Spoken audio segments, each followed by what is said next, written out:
Can you tell us about the encounter? Were you afraid? Did you try to defend yourselves? What were you thinking when you saw the light? Now, hang on just a minute, folks. We will get to all your questions. But first, we have a statement regarding our scheduled appearance on the Jerry Springer Show. Yes, we have cancelled our appearance due to creative differences with the producer. What kind of differences? You, sir, in the middle. Well, in spite of the top billing and the prospect for fresh cheese danishes in the green room... Oh no, I forgot about the cheese danishes.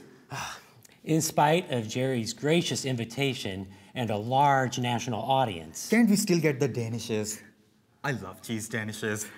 Enough with the danishes, okay?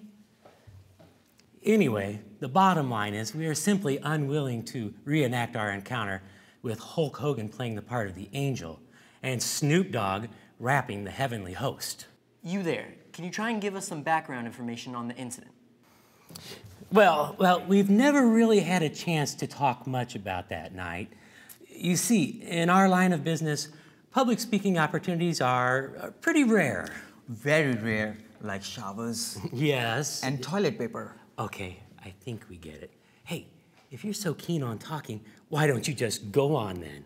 Okay, I will.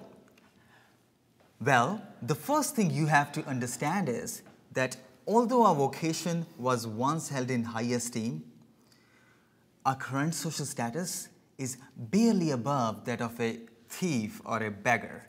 But we don't mind. No, we'd rather sleep under the stars anyway. And besides, the sheep are great company. Yes, but the point is, we love what we do. We take pride in our work. King David was a shepherd, and he was a man after God's own heart. What can you tell us about that night? How did you feel? Were you afraid? The thing is, nobody ever expects to be the main character in something spectacular. It's always somebody else, you know? Like it's your neighbor or the lady 2 cubicles down from you at work.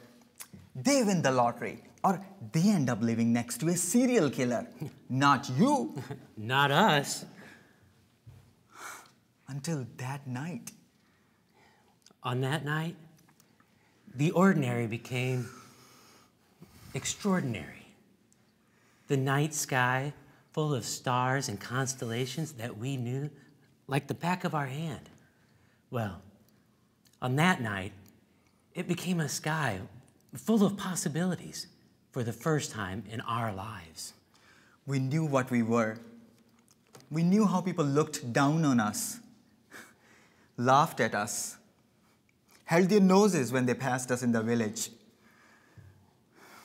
We knew our place and we knew our lot in life, you know? You just know. And you just cope, even if there isn't much hope. But on that night, underneath that sky, our lot changed. Well, to be honest with you, it didn't register right away. No, it didn't. No, we found ourselves at the foot of the cave, staring at the girl and her baby. Mom and Dad had taken us to the temple when we were kids. We knew the prophecies. But there we were. And there he was. Yes. Our lot changed on that night. And we would never be the same. And from that night on, whenever we went into the village, well, we walked with our heads held a little higher. Can you describe the apparition? Is there a movie deal in the works? That's all, folks. Have a good day. Well, that's a wrap. You want to split a cab on the way back to the studio? Sure.